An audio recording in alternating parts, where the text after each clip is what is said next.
శ్రీమాత్రే నమ. శ్రీ గురుభ్యో నమ. ప్రేక్షకులకు విశ్వావసు నామ సంవత్సర ఉగాది శుభాకాంక్షలు. ధ్యానం వందే శంభౌమాపతిం సురగురుం వందే జగత్కారణం వందే పన్నగభూషణం మృగధరం వందే పశూనాం పతిం వందే సూర్యశశాంగమన్యనయనం వందే ముకుందప్రియం వందే భక్తజనాశ్రయం చ వరదం వందే శివం శంకరం. ముందుగా విశ్వావసు నామ సంవత్సరంలో మేషరాశి నుండి మీనరాశి వరకు ద్వాదశ రాశుల వాళ్ళకి ఈ కొత్త సంవత్సరం ఏప్రిల్ మాసంలో ఏ విధంగా ఉందో ఇప్పుడు చూసుకుందాం. ధనుసు రాశి.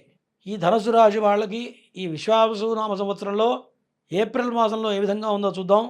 మరి ప్రధానంగా ఇబ్బందులు, ఈ షష్టగ్రహ కూటమి ఇబ్బంది పెట్టే రాశులలో ప్రధానంగా ధనుసు రాశి కూడా ఒకటి ప్రధానంగా కనబడుతూ ఉన్నది.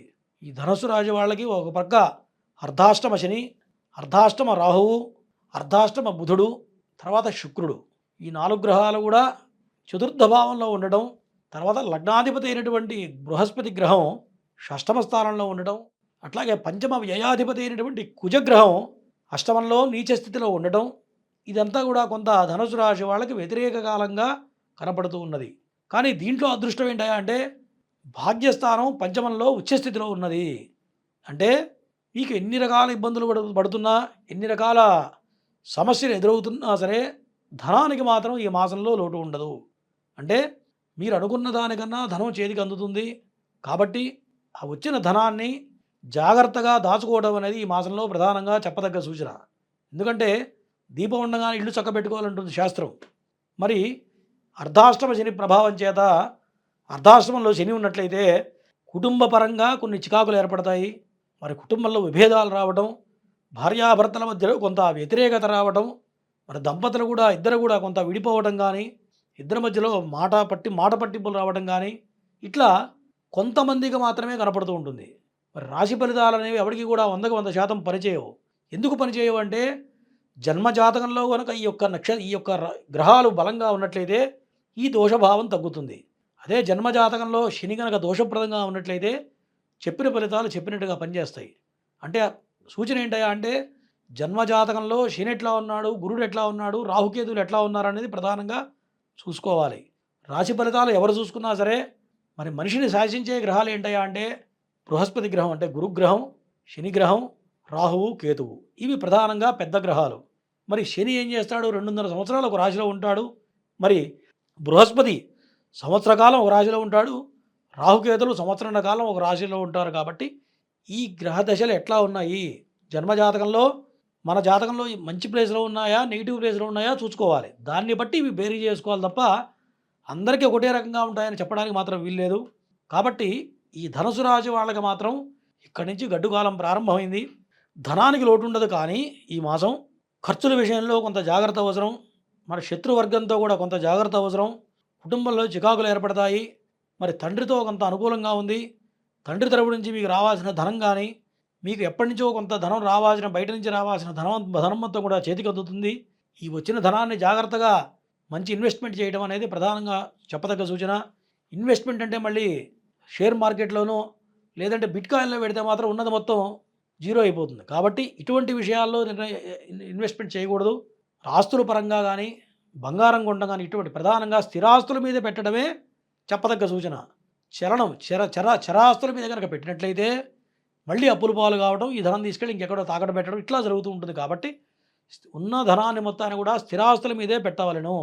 ఎప్పుడైతే స్థిరాస్తుల మీద పెడతారో కొంత ఇబ్బందులు ఎదురైనా రాబోయే కాలం ఆ యొక్క ఆస్తులు మీకు చేతికి అందడం, అనుకూలంగా పెరగడం, మరి 10 రెట్లు పెరగడం అనేది కనబడుతూ ఉంది. కాబట్టి ఈ యొక్క ధనుసు రాశి వాళ్ళు ఈ రకమైన విషయాల్లో ఈ రకమైన తగు జాగ్రత్తలు తీసుకోవడం వలన రాబోయే కాలం అద్భుతంగా ఉండబోతూ ఉంది. అట్లాగే అర్ధాష్టమ శని దోషం పోవడానికి, కుటుంబపరమైన చికాకులు లేకుండా ఉండాలన్నా, ఆర్థికపరమైన ఇబ్బందులు కూరుకుపోకుండా ఉండాలన్నా ప్రధానంగా ఈ యొక్క శనిగ్రహాన్ని శనేశ్వరుడికి తప్పనిసరిగా జపహోమాలు చేయించుకోవడం అనేది ప్రధానంగా చెప్పదగ్గ సూచన. అట్లాగే ఈ యొక్క ధనుసు రాశి వాళ్ళకి పంచమాధిపతి అయినటువంటి కుజుడు అష్టమంలో పడ్డాడు. అంటే సంతానానికి కొన్ని రకాల ప్రమాదాలు కనపడుతూ ఉన్నాయి. ఖచ్చితంగా సంతాన విషయంలో కొన్ని రకాల ఇబ్బందులు ఏర్పడబోతూ ఉన్నాయి. మరి వాహన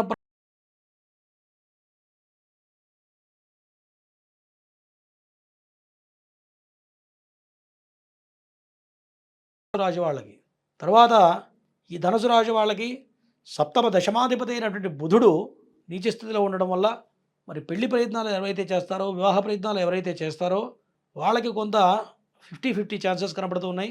ఈ మాసం కొంత వ్యతిరేకంగా కనపడుతుంది. 50% మాత్రమే అనుకూలంగా ఉంది. అంటే పెళ్ళి కుదరచ్చు, కుదరకపోవచ్చు ఈ మాసం. అట్లా కనపడుతూ ఉంది.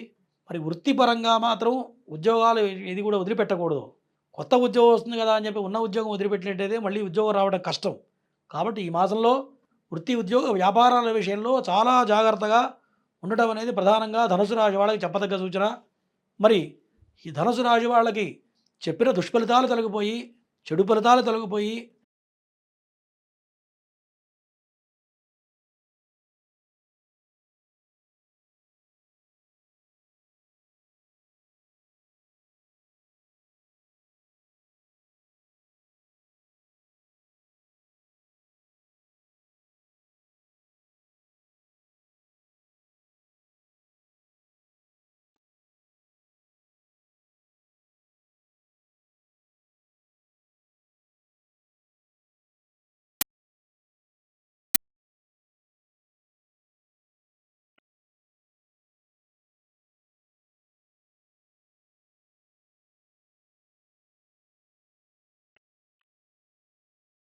తక్కువ ప్రభావం కలిగే అవకాశాలు ఉన్నాయి.